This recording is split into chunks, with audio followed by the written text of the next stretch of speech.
Johnson's Wax Program with Fibber McGee and Molly.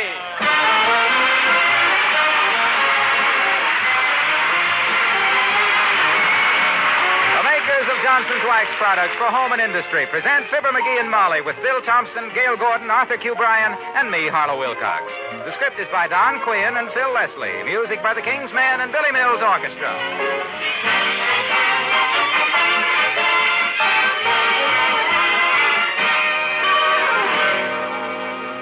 Fibber and Molly join us in just a moment.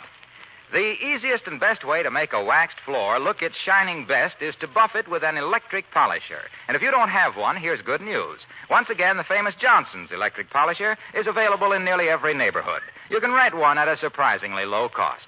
The Johnson's electric polisher takes all the work out of buffing. You merely flick a switch and guide it across the floor. You'll be surprised at how quickly you can polish every floor in your home. Polish them to such a hard, gleaming luster that just an occasional light dusting will keep them bright and clean. You know, of course, that there's no finer wax for your floors than genuine Johnson's Paste Wax. Now try the easiest and best way to buff Johnson's Paste Wax to a protective, mellow beauty. Rent a Johnson's electric polisher from a dealer in your neighborhood. Or if you prefer to own one, the price is $44.50. Use it with genuine Johnson's Paste Wax. They're a perfect team for bringing out the beauty of your floors. Look on the bright side, shine up the right side, bring out the beauty of the home.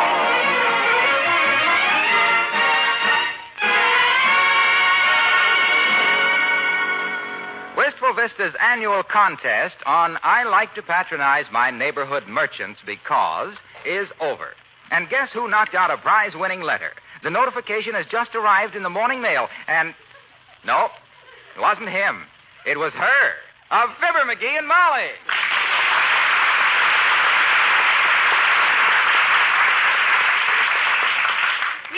McGee, I won. Isn't that exciting? I won a prize. Imagine, the first contest I ever won, dearie. Well, gee, that's wonderful, kiddo. Congratulations. Sure. We'll sell the electric refrigerator because we already got one. What? We'll keep the car and sell our old one.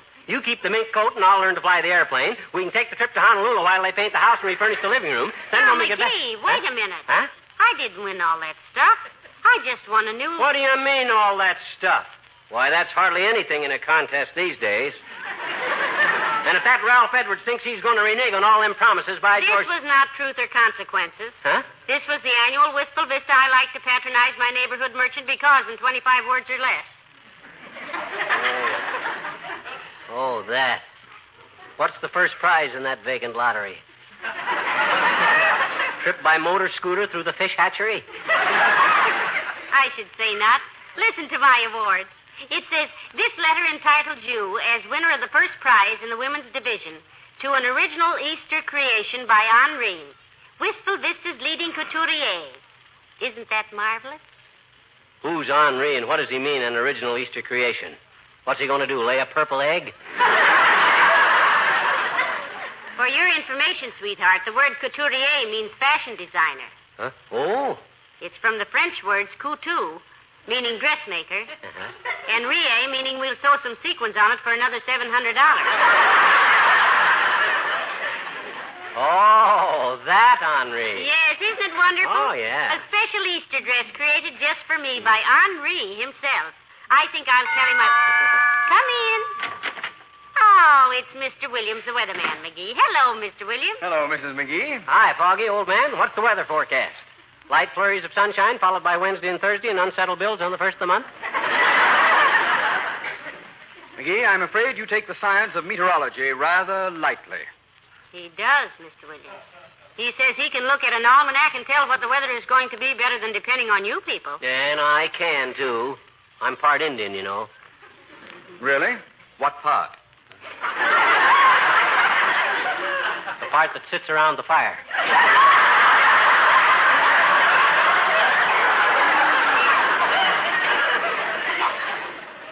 Are Indians good weather prophets, Mr. Williams? Oh, yes, indeed they are. Yeah, eh? Some Indian tribes have uncanny powers of weather forecasting. Yeah? I spent 3 years with the Camelback Indians of western Arizona, and I'm still mystified. Yeah? Every year when they performed their rain dance, it rained within 24 hours.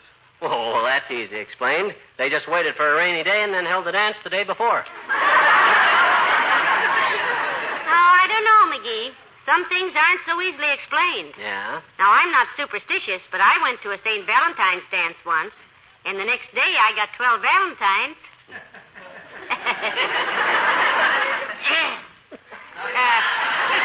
Did the Indians make you a member of the tribe, Mr. Williams? After I'd studied very hard and learned all their dances, Mrs. McGee, then they adopted me and gave me the name Manaho Dindin Malakil Ben Alamata Natatatata Fla.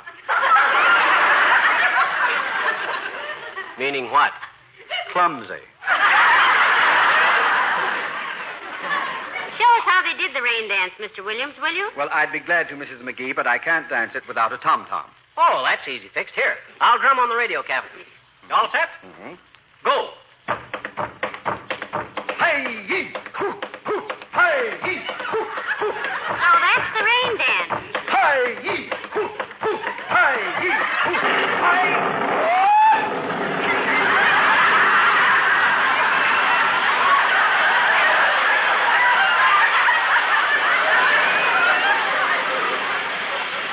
My gosh, listen to that. Rain. I'm sorry. I'm a little out of practice, and I guess I overdid it a trifle. I'd better get home and phone the bureau what happened.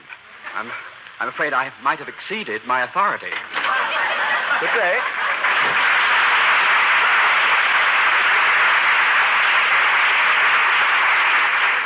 Wasn't that the most amazing thing you ever saw, McGee? He did the rain dance and it rained. Oh, I don't know. My cousin Louie learned to foxtrot one night, and on the way home he got bit by a fox.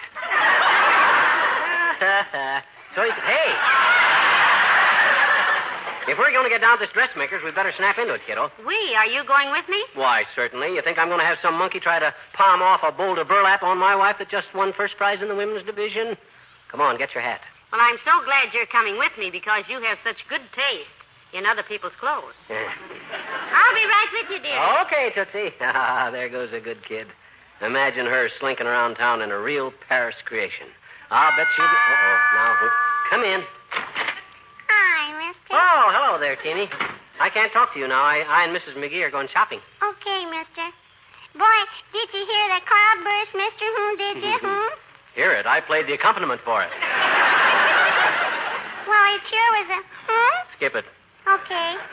My daddy said it was raining cats and dogs for a few minutes, Yeah. but I ran right outdoors, but I couldn't see any. Looked to me just like ordinary rain.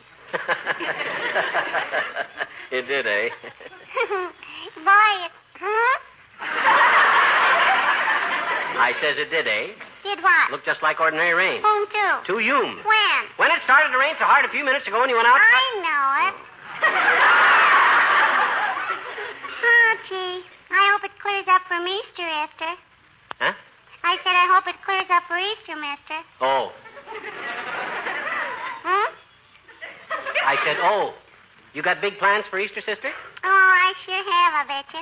First Yeah? thing in the morning, I'm going to feed Susie some carrots and lettuce. Who? Susie. Oh, your pet rabbit, eh? No, Susie's my little sister. Huh? She hates vegetables. Oh, I see. Then after Sunday school, I'm going to take my paint box and creep into my daddy's bedroom and paint him all red and green and orange and purple and everything. I hope I can do it without waking him up, I bet you. Well, that seems like kind of a messy trick to play on your father on Easter Sunday, sis. What's the idea? Well, mister, I just got thinking it over. He's awful good to me. Well, yeah, but that's all the more So reason why. I just thought to myself, Teeny, I thought, Uh-huh. why don't you paint your daddy some pretty colors so he'll look nice for Easter? Oh. He's been such a good egg. Oh, it's stopped raining now, mister. So long. So long, sis.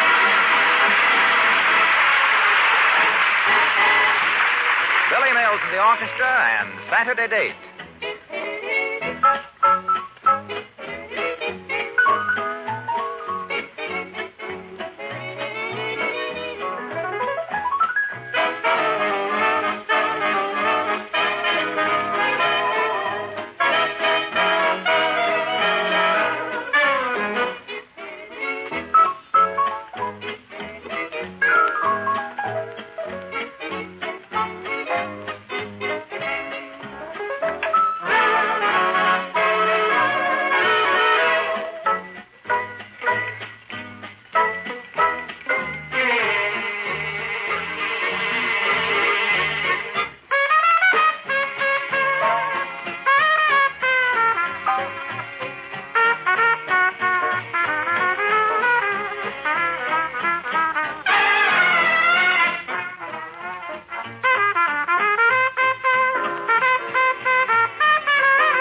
on, McGee. Here's Henri. Oh. My goodness, I'm so anxious to get in there. Yeah, hey, he can't be doing much business. He's only got one dress in the window. Down at the Bonton, they got 50 of them. I don't see why. Oh, hi there, old-timer. Hello there, kids. Hey, what you doing downtown? Well, I'm getting a new dress for Easter, Mr. Oldtimer. I suppose you'll be out Sunday morning to join the Easter parade? No, I sure will, daughter. I love parades. Steam calliopes, tootling fellas with red coats and boat hooks and elephants. Sure brings back memories. Yeah? Used to be with a circus, you know, till my feet got burned too bad. Well, how did your feet get burned so bad? Well, they used to shoot me out of a cannon, and one day they used too much gunpowder. You mean they fired you and then you quit?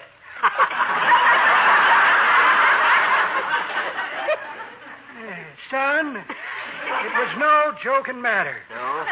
I had a feeling something was wrong that sultry afternoon in Fort Wayne, Indiana, in July 1889. I crawled down into the cannon while the crowds cheered. Then I heard the fellow pouring in the gunpowder, the scratch of a match, and boom. Yes? Next thing I knew, I was 8,000 feet over Cleveland, Ohio, headed northeast, with my shoes burned off and 3 friends back in my dressing room waiting to play pinochle. Spoiled the whole game. Be that as it may, and speaking of parades as I used to carry the front of the bass drum, too. Yeah? But I had to give that up too hard on my ears. Oh, yes, they're pretty noisy, all right. No, the noise didn't bother me, but the fellow that walked behind and played the drum had such long arms he liked to beat my ears off. You should have stood in bed and pounded your own ear.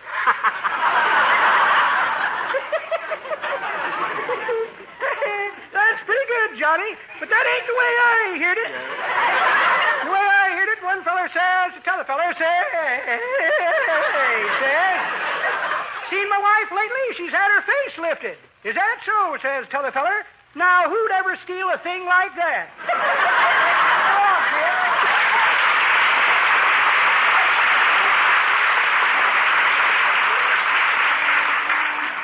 Well, let's go in and order my Easter creation, dearie. I'm so impatient. I wonder what Henri will want to make for me. Come on. Wow. What a shop. Some stuff. Wow. Is this an extra thick carpet, or is this joint built on quicksand? I'm in it up to my ankles, Molly. I kept... McGee, Huh? look. Huh? Mrs. McDonald and those other women over there. Huh? What are they staring at me for? Is my slip showing or something? No, and even if it was and you were wearing army boots, you'd still look better than any of them biddies. Look at him whispering. Talk about cats. I'm glad I ain't carrying a can of salmon. I bet you, by George, they're ready. Oh, bonjour, madame and monsieur. You are perhaps wishing an appointment with the great Henri, no? Look, sis. It's been 30 years since I was in France, and my parler français has lost some of its boo. Now, let's keep this in broken English, shall we? Monsieur is pleased to make a joke. Your husband, madame, il est très joli. Oh, you ought to see him at a party with mayonnaise in his hair. Trying to flip a spoon into a water glass. Well, miss, I'd like to see Henri, please. Tell him Mr. and Mrs. Fibber McGee want to see him. Yeah, my wife won the contest, sis. Henri's going to whip her up something for Easter. Oh, Madame McGee. Yes. Oh, mais oui, madame. Henri didn't expect you. He is at the moment in conference, but I will tell him that you are here. Well, I'm sorry you didn't like the idea, Henri. I thought it was a pretty clever stunt myself. McGee, look, it's Mr. Wilcox. Hello, Mr. Wilcox. Who? Oh, hi, Junior. Well, what are you two doing down here? I brought Molly down to have a dress designed for Easter, Junior. What's your excuse? Oh, I had a great idea for Henri, pal, but Yeah? he can't see it. Oh. And he's supposed to pride himself on being original. Well, maybe he likes to think them up himself, Mr. Wilcox. Say, you don't mean you're designing dresses for him. No, I just had an idea for a material, Molly. One of those prints that are so popular for spring. I think it'd be wonderful for hostess gowns particularly, and I'd call it the hospitality print. Oh, that sounds good, Junior. Weave us a yard or two. Well, it'll be a series of tiny scenes, you see. Uh-huh. First, a print of a housewife looking dejected, sort of downcast, with a section of dingy-looking linoleum at her feet. Then a picture of a can of Johnson's self-polishing wool coat, and the words, no rubbing, no buffing. Then along the side of the gown would be the same housewife smiling. And the same linoleum, but with a high, glistening glow coat shine on it. Oh. The sort of beautiful new look that only Johnson's self-polishing glow coat can give your linoleum so easily. It'd be swell on a glazed chintz. But, Mr. Wilcox... I figure he could line the gown in a contrasting color, you see, with a design of cans of glow coat rampant on a field of gleaming faces. Oh. Indicating the happiness that glow coat brings and the warm hospitality which would give the print its name. Yeah. Along the hem, he could embroider Harlow Wilcox, representative. Oh. And maybe my phone number. Oh. Nothing vulgar, you understand. Just a small handwork signature. Look, hey. Look, Waxy. Yes, pal. Do me a favor, will you? I'd like to, pal, but I've got to go. That's it. Oh, so long, Molly.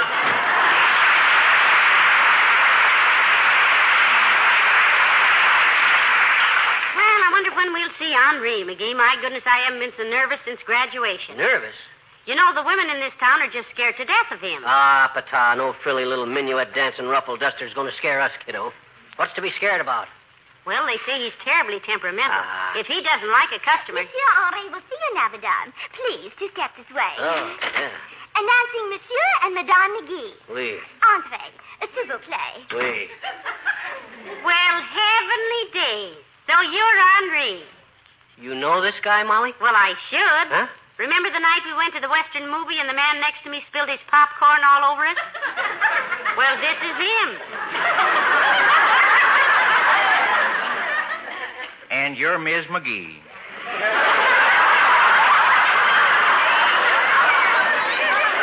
Well, it sure is a small world, ain't it? Well, howdy, McGee. Sit down. Say, it's a nice-looking suit you got on there. You like this suit, Henri? January clearance sale at the Bonton, $35 with 2 vests. I wear out a lot of vests because I'm an elk and my elk's tooth swings back and forth like a pendulum. I like the 6 buttons on the cuff, Henri. Hey, that's real tricky. Yeah. I sure like the way that coat drapes, too. Well, I'm kind of fussy about how my coats hang around the chest, Hank. Not a bad-looking pair of pants you got on there, too, either. Them reverse pleats? Yep, I always wear reverse pleats. Mm-hmm. Get thick in the waist around my age, and the pleats kind of soften up the outline. Mm-hmm. You wear belt or galluses? Suspenders. Oh.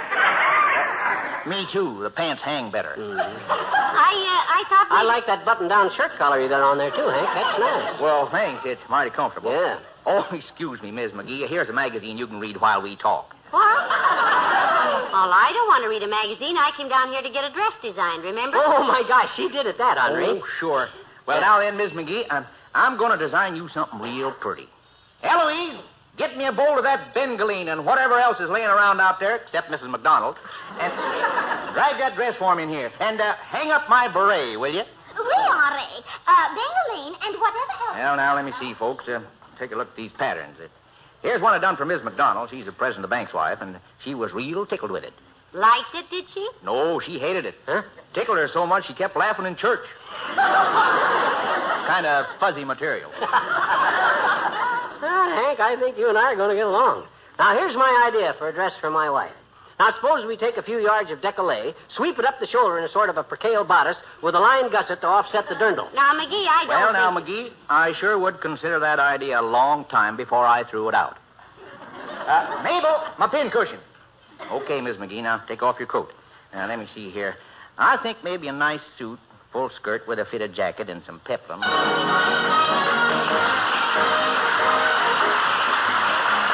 Billy Mills Orchestra and the King's Men salute the Academy Award-winning Zippity-Doo-Dah.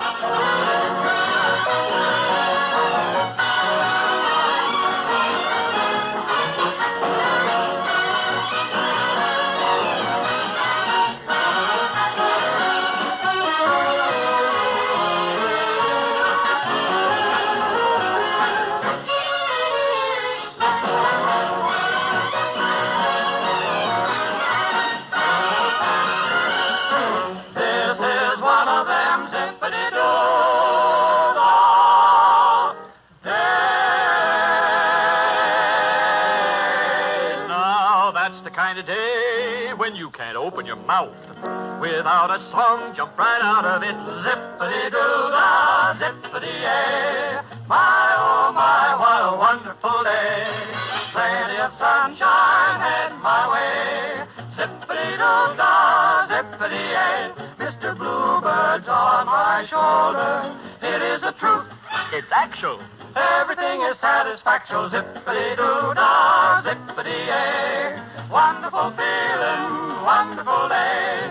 Zip, zip, zip, zip, zippity-doo-dah, zippity-yay. My, oh my, what a wonderful day. Plenty of sunshine head my way. Zippity-doo-dah, zippity-yay. Mr. Bluebird's on my shoulder. It's really true. It's actual. Everything is satisfactual. Zippity-doo-dah, zippity-yay. What a wonderful feeling when you're feeling this way.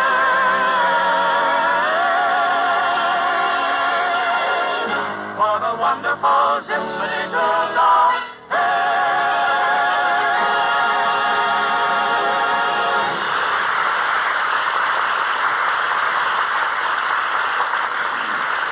Now then, Miss McGee, we'll just pin it up a little higher on the left shoulder and drape it a little more around the left hip. There you are. Now take a look into the mirror. Why, that's beautiful, Henri. Simply beautiful. Why, George. And all with a handful of cloth and a mouthful of pins. Well, that's going to make a mighty handsome suit, Henri. Well, thanks, folks. Glad you like it. Eloise, take Miss McGee's measurements. Show her the best linings and buttons we got in the place. You just trot along at the fitting room with Eloise, Miss McGee. All right, thank you. Lead on, Eloise. Boy, you sure know your stuff, Hank, old man. Where'd you pick it up? You really from Paris? Twice. Huh? Yes, sir. I was born in Paris, Illinois, and run me a ladies' tailor shop in Paris, France in 1919. Oh. Lost my discharge papers, so I had to grow me a beard and get an accent and hide behind a dress form, see? Then I found I had a talent for it, and here I am. Oh, what do you know? I'm doing so good I could afford to throw away the accent. I was a kind of a... Hello, Henri. I was just... Oh, hello, McGee. Hi, Doc. What are you doing here? Well, I always go through Henri's shop on my way to the hospital. It's a short cut. Oh? Out the back of the post office, through Joe's Coke and Smoke, through Henri's place, around the filling station, and there I am. Hospital. Mm-hmm. Well, how is it, Henri? Oh, just swell, Doc. Have a chair and roll yourself a cigarette. Here's the makings. I haven't got time, thanks. Well, how's business with you, bag bitches? I understand you worked some miraculous cures at the hospital last month by taking a week off. That is a lie, and you know it. Those people would have gotten well anyhow. So what are you doing in here? I'm going to have Henri make Molly an outfit for Easter. Hey, that's pretty expensive, isn't it? The best is none too good for my wife, boy. Expense is no object. Hardly. No, sir. It's only money. That's what I always say. Oh, brother, listen to little string saver. Rhinestone Jim Brady. You don't impress me, Pinch Nickel. I happen to know you're so tight-fisted you didn't buy gloves all winter. You got out your golf clubs and used the mittens off your driver and your brassy. Oh, now, Doc. Oh, let him talk, Hank. Let him rave. He ain't what you might call a swift man with a buck himself.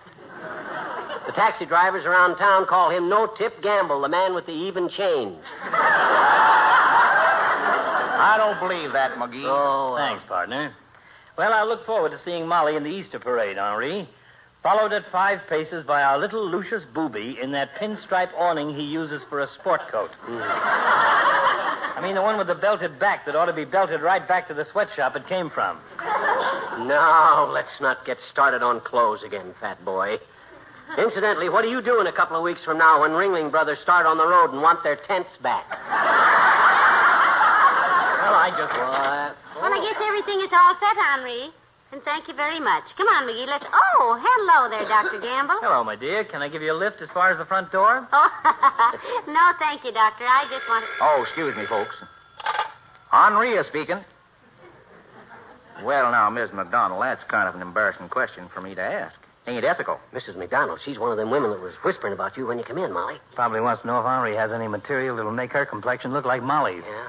She has an epidermis that looks like it had been sprayed for fruit flies. Now, you just hold the phone, Miss McDonald. Hey, Miss McGee, Miss McDonald wants to know who made that dress you got on. She'll give me $500 to make her one just like it. Now, don't tell me if you don't want her. Tell him, kiddo. Should I tell him? Well, I made it myself, Henri. Yeah. When we needed slip covers for the Davenport, McGee ordered too much material, so I used what was left for a dress. Yeah. Well, thanks. Hello, Miss McDonald. That model was an original Sophie.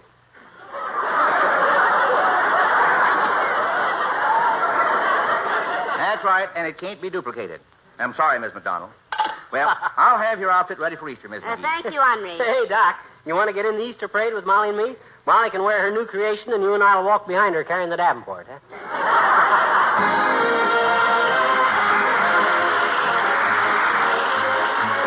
Fibber and Molly return in a moment.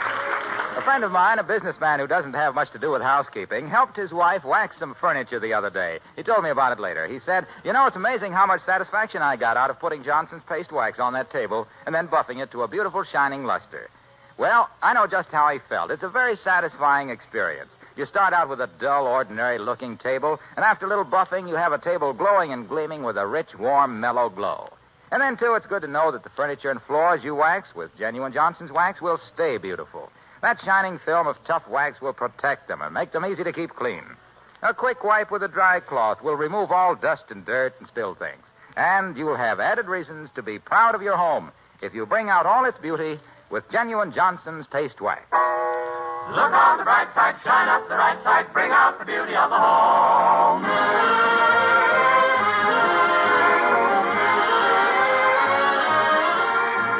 Ladies and gentlemen, you probably know that the song Zippity Doo Dah won an Oscar during the recent Motion Picture Academy Awards. Yes, Ken Darby and our own King's Men featured it in Walt Disney's Song of the South. And we're very proud that tonight they sang the same arrangement that Ken made for the picture. A good boy. Good night. Good night, all. The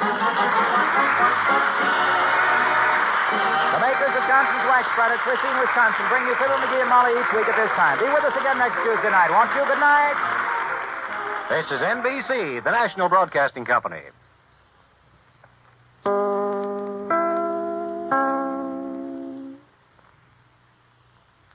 This is WMAQ, NBC in Chicago.